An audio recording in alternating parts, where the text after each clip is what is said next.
itu di dalam konstelasi ahli-ahli bom dunia, itu Mas Amrozi, Imam Samudra itu tingkatnya koruptor apa pengutil apa yang di tengah-tengah. Nah, Anda hampir semua mengatakan tingkatnya pengutil. Jadi betapa dahsyatnya kekuatan umat Islam.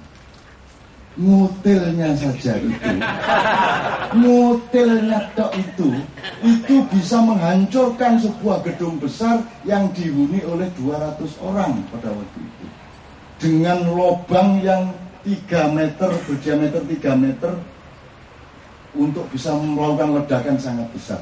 Dan tingkat bom mikronuklir di Legian Bali itu belum pernah terjadi di dalam perang Israel-Palestina, belum pernah terjadi di perang Irak, ya, belum pernah terjadi, belum pernah dilakukan oleh Mujahidin, oleh Al-Qaeda, oleh Hamas, Ikhwanul Muslimun dan seterusnya. Padahal itu ngotel, baru ngotel. Jadi siapa yang berani sama umat Islam? Mutilet tok sak umum begini. Berarti kemampuan kita kalau sudah sampai tingkat nyopet itu kan sudah 1000 orang habis satu kali ledakan. Jadi hancur lebur lah musuhnya umat Islam. Gitu loh Mas, ngerti maksud saya logikanya. Jadi Amrozi teroris atau bukan?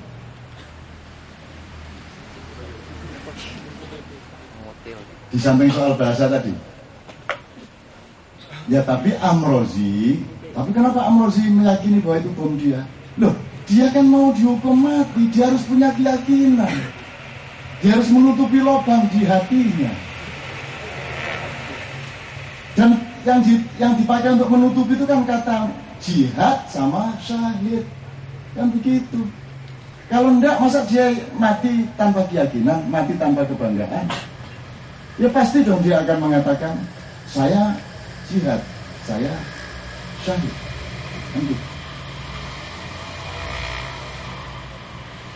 Bahasa jelasnya, yang meledak di Legian itu bomnya Amrozi apa bukan? Bukan. Sebab kalau itu bomnya Amrozi, bayangkan Abu Bakar Basir kemampuan bomnya. Wah, itu bisa sak kecamatan ludes. Apalagi Gus Dur.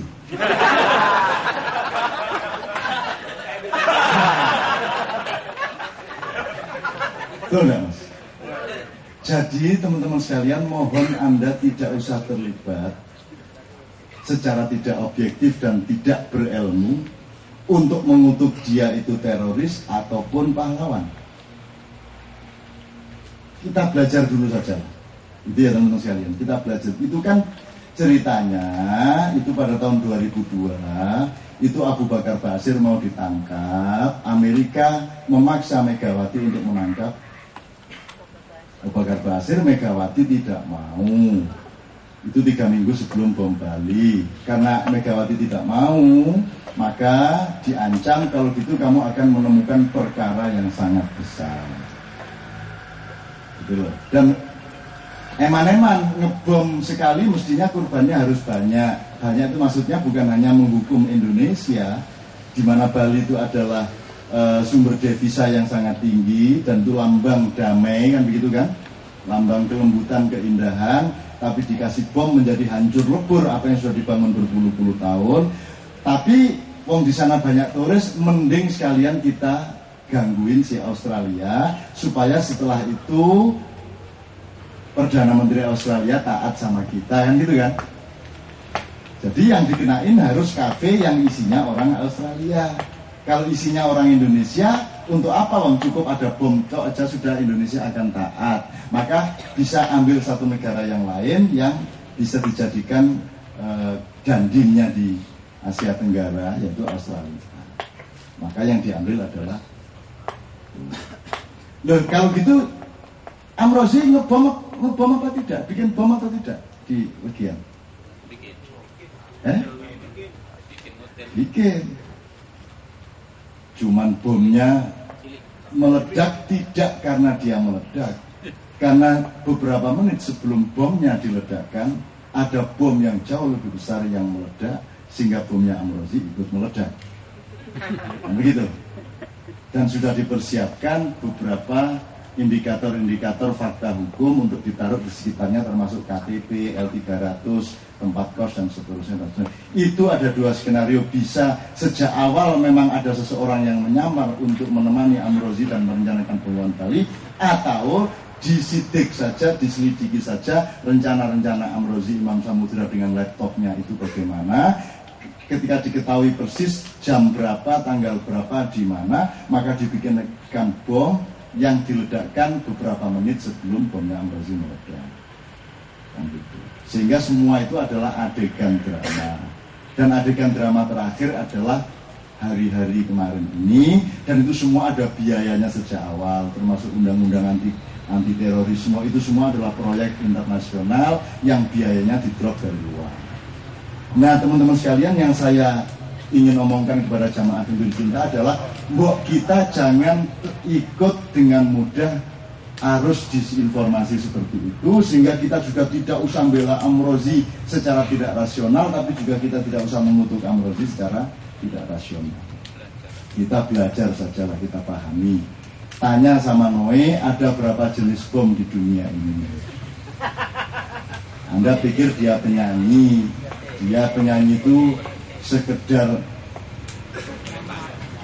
ya supaya nanti kalau kawin tidak terlalu ganggu bapaknya kan gitu. Tapi utamanya bukan soal itu, karena dia melakukan pamer. Oke, terakhir sekali teman sekalian. Mudah-mudahan nanti semua yang saya bicarakan terangkum di sini. Jadi ini ada Tuhan di sini ya. Terus ada Anda di sini. Masalah di dunia ini kan berasal dari apa dan siapa yang ada di antara Tuhan dengan Anda. Betul nggak? Sebenarnya originalitas dan genuinnya proses itu adalah kamu sama Tuhan itu berhubungan langsung. Kalau kamu masuk Islam ya langsung syahadat, dalam hati tok ya cukup. Ibumu tidak tahu tidak apa-apa, tetanggamu tidak tahu tidak apa-apa. Saya bilang sama orang Belanda, kalau misalnya Anda belum tahu saya orang Islam, saya juga akan lebih senang, karena saya tidak ingin datang ke sini dengan menunjukkan Islam saya. Yang ingin saya tunjukkan adalah keindahan kemanusiaan yang bisa saya pancarkan kepada Anda. Anda tidak perlu tahu kok saya beragama apa sebenarnya.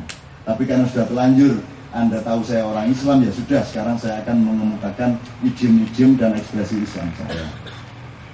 Nah, antara Tuhan dengan manusia ini, teman-teman sekalian, ada hal-hal yang menjalai. Kalau orang Islam secara syar'i dan spiritual, Tuhan, Muhammad, kita. Di antara Tuhan dan Muhammad ada Jibril yang mengantarkan wahyu. Sampai ke Muhammad, wahyu itu disebarkan ke kita, kan begitu. Nah, sebelum wahyunya dari Allah disampaikan Jibril kepada Muhammad, terus oleh Muhammad disampaikan ke kita, itu kan ada agen-agennya, ada makelar-makelarnya antara Muhammad dengan kita.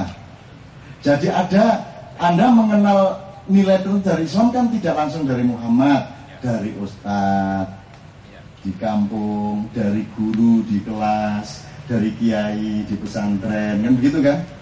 Itu pun berjenis-jenis ustadz dan kiai. Ada yang ustadz Muhammadiyah, ada yang kiai NU, ada yang ulama Ahmadiyah, ada lagi yang Hizbut Tahrir, ada macam-macam.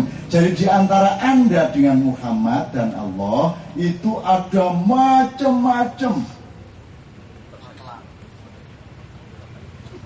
Nah, makelar ini ada yang baik, ada yang buruk. Muhammad sangat diperlukan di antara Tuhan dengan kita, karena hanya dengan jasa dia maka kita bisa mengenal Islam yang dari Allah itu.